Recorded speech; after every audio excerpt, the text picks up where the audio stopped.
most part, I work on NLP-related features for CISCO. The products that you are probably most familiar with are WebEx Meetings and Contact Center, and there's a lot of NLP use cases there. Some of the more recent projects that I'm working on using LLMs are summarization and action item extraction, automatic chapterization for meetings and for contact center calls. For me, my expertise is primarily in language processing, either in text or audio.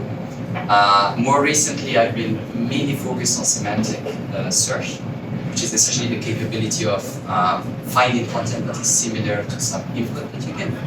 And as you can, this is kind of similar to what Google does, but instead of kind of relying on keywords now, our current models have the ability to understand language at unprecedented accuracy. As you probably have experienced, as you play a little bit with ChatGPT, you realize it actually can understand what you say. Obviously, it cannot, but it gives the impression that it does.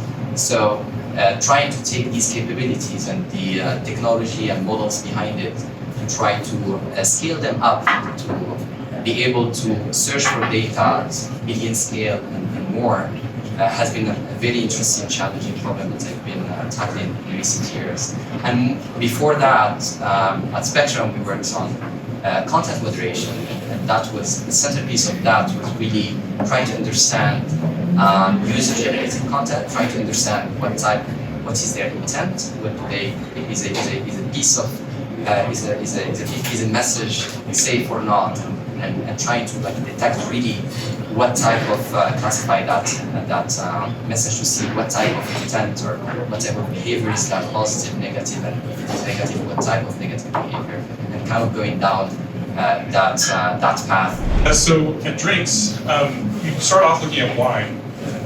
So wine is one of these unique products that the stuff inside the bottle only tells part of the story. It's about the place it's from, it's about the varietals, it's about the tasting notes, it's about how it's aged. There's a huge story that goes behind every single bottle. And when people buy wine, it's a really, really complex process. So my team has been trying to focus on trying to understand that process. So you might have a bottle of wine that's really, really successful in the US. Let's say it's from California, and it's the exact same grapes you can get, let's say, in Italy. They have very similar tasting notes, they might come from the same varietal, but that same bottle might be really successful in California. You put that same bottle in Italy, or if it's coming from Italy, put that same label on another Italian bottle, and no one's going to buy it. You have different expectations from something from Italy than you do from California. Similarly, for tasting notes, you might have a tasting note that might appeal to some customers, that might be turned off to other customers. If I call a Chardonnay oaky, a lot of customers might say, "Oh, I don't want an oaky Chardonnay." But if I said that same Chardonnay was actually aged or barrel aged, you might, "Oh, I actually like barrel aged Chardonnays. I just don't like oaky Chardonnays." I'm trying to describe that exact same tasting note, but different customers are getting turned on or turned off by that. So my team tries to understand how you might use different languages to describe the exact same thing to different types of customers. Use different types of labels to appeal to one customer versus another customer. There's all these different aspects. You have different expectations for different price points from different regions. There's so many different combinations, and that's a lot what my team has been focusing on. The main kind of thing we're trying to do in general, is what components make a video, either a movie or YouTube video or anything, interesting. It's like, it has to be music, right? Transcript, the video itself, the narration, novelty of the idea, and creativity, of course, and uniqueness, plus many, many other things. So in order to train or actually fine-tune the model to understand these kind of edge cases, we don't have enough real data that's actually labeled. So we did create, for example, I believe 50 to 100 protagonist images in the forefront, in the midground, and the background. And as AI basically labeled it and said this is the protagonist in the prompt, and basically start fine-tuning it, and it actually worked well. So synthetic data is going to be future. We work with a lot of really small wineries that might not have the capability to produce hundreds and hundreds of different labels out there, test it with large focus groups and understand like what's effective and what's not effective. A lot of small wineries might work with the neighborhood elementary school. Maybe there's a child who like drew a picture and it's like, oh, there's this great picture of wine that was drawn by the local 5th grader. We're gonna put that on our label because that's what everybody in town knows. But that label might not be very successful to a larger audience. So if you're trying to sell across the nation, you don't know necessarily what's effective and what's not effective. So for us, we generate a lot of labels for partners to try to figure out like what's effective, what's not effective. We know what might work really well for certain groups that you might be targeting. That's telling more of your story. You think your story is being told through your label because, well, it was somebody from my community that created this thing, but it might not resonate the exact same way. So we try to understand that and try to put those into synthetic labels. Image generation was always really, really difficult when we first started. It was like very, very clunky, and all of a sudden we have Midjourney coming out, we have Dolly coming out, and all these different image generation software where you can generate hundreds and thousands of different images with just simple text as an input, and that's revolutionized what we've been working on. We used to deal with try to detect toxic content in different kind of contexts. And one of the main problems and challenges that we had was how do you source data that is highly specialized, very specific behaviors at large quantities that you can train your models.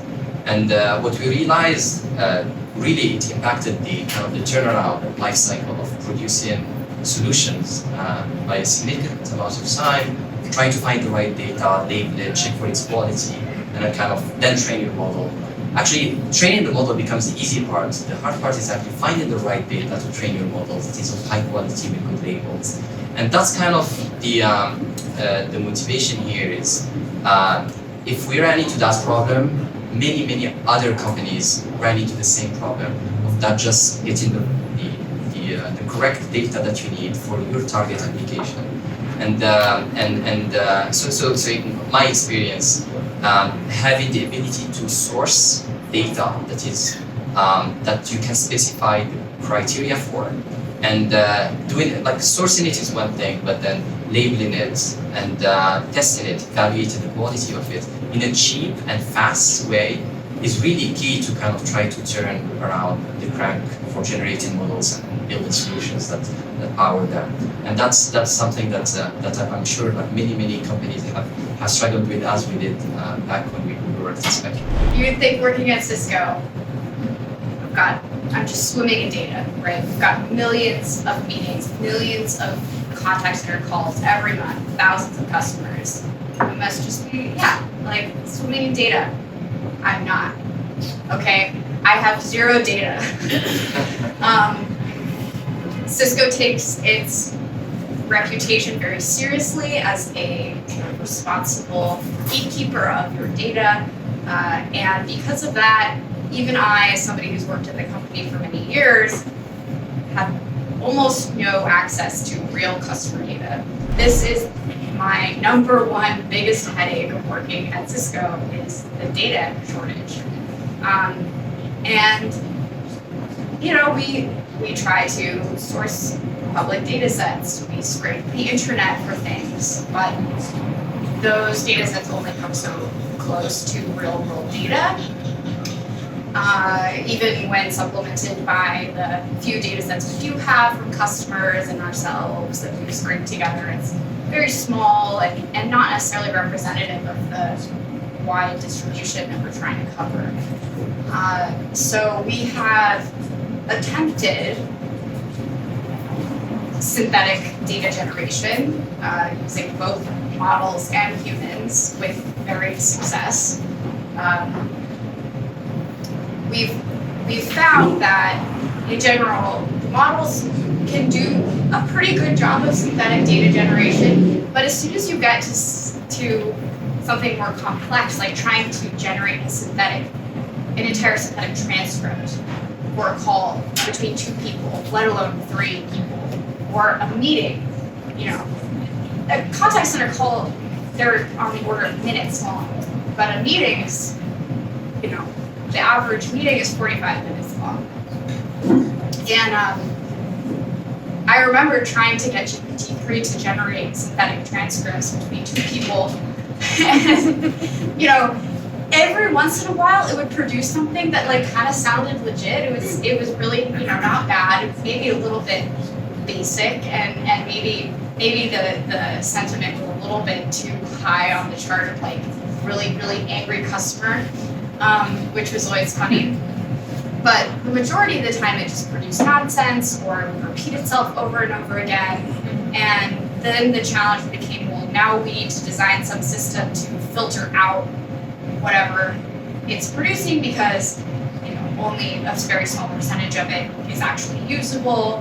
For those more complex tasks, we often turn to human annotators for generating synthetic data, and we have had some success generating sort of fake transcripts using human annotators, but it's very expensive, very time consuming, and not scalable at all. One of the challenges, of course, with synthetic data is that these models are so large that they can overfit and memorize the data. So what we're going for is something that's pretty specific in the generation that should make it distinct from any of the training data. But then we also would validate and check that nothing has been memorized, or even kind of with a fuzzy search to make sure that it's not regurgitating. And we don't find, like sometimes really short text, you might get a repeat in that way, but typically we're getting something a little bit more distinct.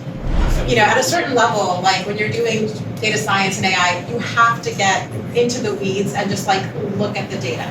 Like that's going to be, when you're prototyping, that's going to be the most useful signal.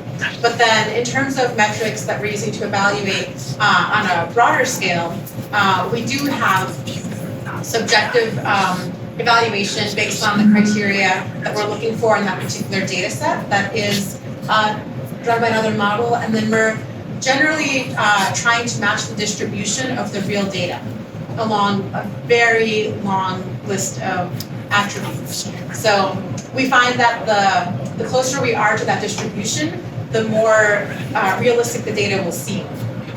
And it does end up being kind of specific to the use case. So it would be something different for transcripts compared to shorter text.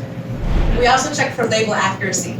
So that's something that I think is one of the areas where synthetic data really shines, is that you can generate the data with the label that was trained in the fine-tuning is what you're requesting then in the inference. So it comes out with a label, and then we double check it and make sure that it matches through another system, through an evaluatory system.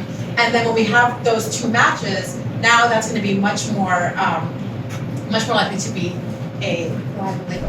I'd say the question of benchmarking for synthetic data is very similar to the question of benchmarking for any kind of generative AI model. There's multiple layers of it, and sort of at the first thing you do is a sanity check. You look at the results and see, like, are these even close to making sense? And then maybe a second step is, yes, let's get some human annotators to look at these. And maybe, so we call this internally a Turing test. So you present people with, a couple of outputs, like two outputs to compare, and you ask them which one's model generated and which one is real. And that can give you a signal as to how well your generative system is performing. If you're able to fool humans at like some, in some percentage of the time, then that's a good signal that your model is doing a good job, generating what you want it to. So we do a lot of combinations of these as well. I think one of the things that wasn't hit on is we really try to find like outliers in that data. So does anything stand out? Can we detect it as an outlier? Those usually jump off the page as saying like, there's something wrong with this. This doesn't look like it's legit. So we try to find, can it pass that test first if it doesn't look like an outlier? So for us, we use a lot of synthetic data. We might look at synthetic data for recommendation systems and understand like customer journeys. We might want to see what happens when customers have a really bad experience. We don't want an actual customer to have a bad experience. We want the synthetic data to be there to see what would happen. And some of those Maybe there's bad actors that are in your system. So we find those all the time. You might have someone that hits your system, recommendation system 100 times and put 100 items in your cart, pull 100 items out of your cart, and it's like, and does nothing else. Or they'll do this 1,000 times. Like, that's probably a bad actor. But that's also a really good way to figure out, is that synthetic data legit or not? Because it doesn't look human. So trying to find things that aren't human is a really good way for us. Evaluation is actually, for me personally, I say in general, comes before synthetic data. Like, you want to have an evaluator or a scoring method to look at your either prompt or your output, and it doesn't get to that score. Now you want to add this synthetic data. That's one of the main applications, right? Because you want to increase the accuracy. So for me, these large language models are awesome. I think they're the future. I think there's a lot of things that are there. But I think the large language models in the near future are going to start getting smaller. And I think synthetic data is going to be a big part of becoming smaller. I think it's going to be about just having more curated data, better clean data, data that's like really fine-tuned to your domain, very, very domain specific. But you're going to have to start bringing this synthetic data into these applications because you don't have access to the billions and billions of open source data that's out there for your specific application. And I really think that's the future. I think one of the problems that we're starting to hit now is how do you move these demos from kind of prototyping environments into production? And I think that's one of the problems that needs to be addressed at scale and needs to be solved. And part of it is, instead of having essentially this large language model that can do everything, that knows everything, you can have much smaller models with high quality data that can solve your problem, because that's all you care about at the end of the day. You don't need it to do everything, you just need it to do one thing very well. If we had the data, it would be great to fine-tune some models on the specific tasks that we need, because the scale at which we're working at CISCO, using the state-of-the-art GPT 3.5, even the cheapest version of it is prohibitively expensive to run at scale. And if we were able to collect a small, it doesn't take much to fine-tune a large language model. It really takes less than you think. But you have to have high quality data to accomplish it.